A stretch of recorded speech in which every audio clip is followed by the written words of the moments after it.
Let's say that your business is Lemon Perfect, which is one of our clients, and it is really delicious. I have a subscription. It's fantastic. It's a lemon water with 0 calories.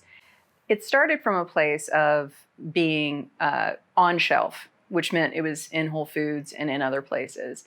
So the packaging was really the most important expression of the brand for 2 reasons. One, if you're in a Whole Foods, they do an exceptional job of branding across the board.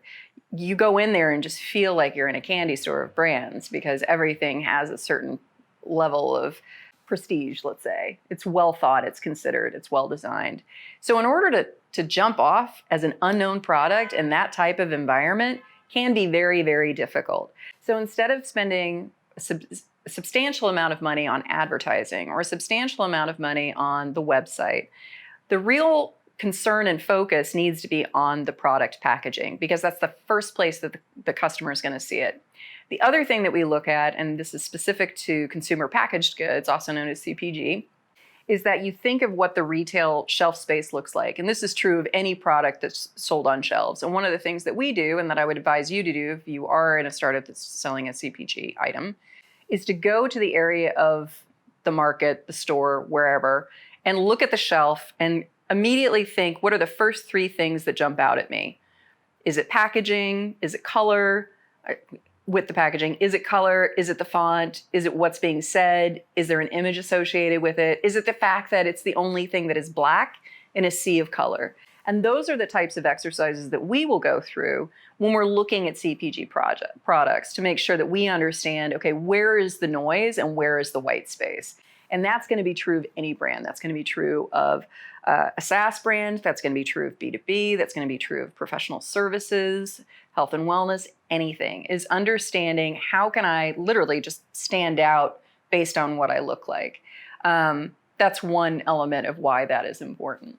When people come to us and they have a deliverable, if the first thing that we know is that they need to sell digitally, then the main focus is the website. And so you think about, okay, what can I do within the website that starts to spell out who I am, what I look like, and what I sound like? Same is true with the Lemon Perfect example, except it's happening through the lens of packaging.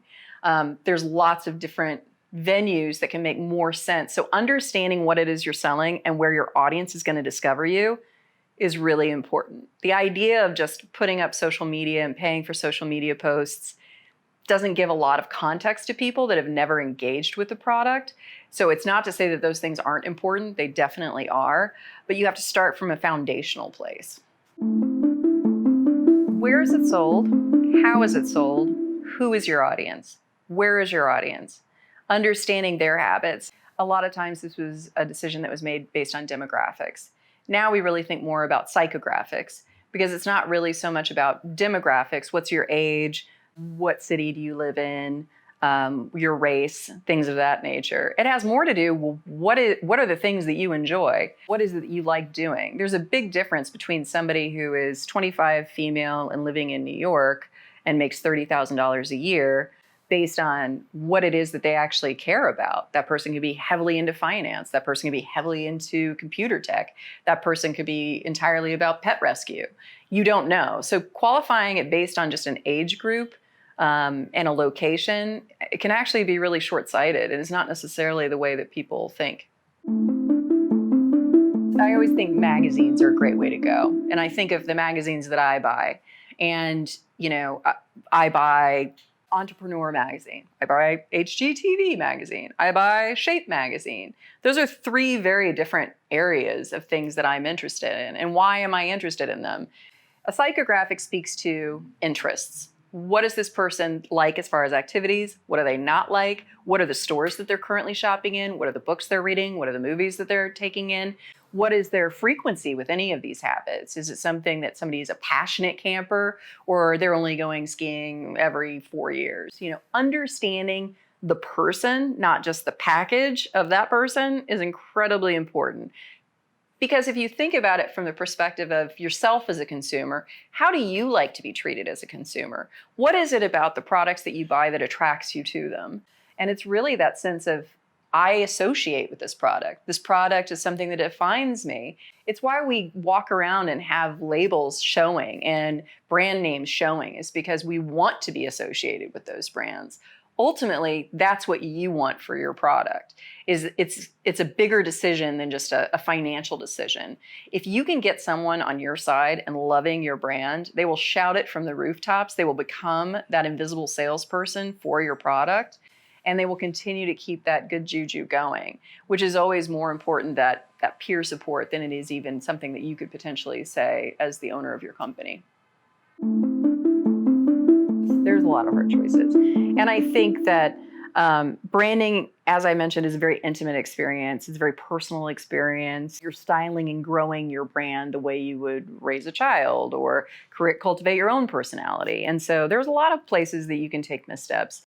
I think having an open mind is important. I also think staying true to who you are is very important. I think that one of the greatest things that you can do that's going to lead to success is to work with vendors, partners, freelancers, agencies that listen to you and want to basically be the hands, the midwife, to create this brand that you want to bring into the world. What I encountered the most with folks, with clients that come in, is they don't know how to express what it is that they're trying to express. They can't even give you the words. They don't know how to even start from that place. And so finding ways to extract that is really important. We jokingly at Frank call it brand therapy. The first conversation I have is somebody coming in and they'll say, I have no idea how to position my brand. I don't know if I should be blue, if I should be green, if I should be red. And then really it's just a matter of letting people talk. And so if you're in a position where you are not at a place to hire an agency yet, I would highly advise, is just an easy trick, is to have someone interview you. Ask you questions about your brand when you're not thinking about, oh, this has got to be the word, this has got to be the look, this has got to be the thing. Because what ends up happening is you expose so much of that because you're not trying to get it as a deliverable, as something that is now going to be the answer. But talking your way through it can be really, really helpful. Again, jokingly, we always say the answers are within you. It happens in every single strategy session. The watch out is if the person or persons or agency that you're working with has an agenda. And don't let yourself get talked into something. Be open-minded. Recognize that you are the creator of this brand and your direction is valuable. You may not know which font to pick or which color is the right color, or is this palette too loud?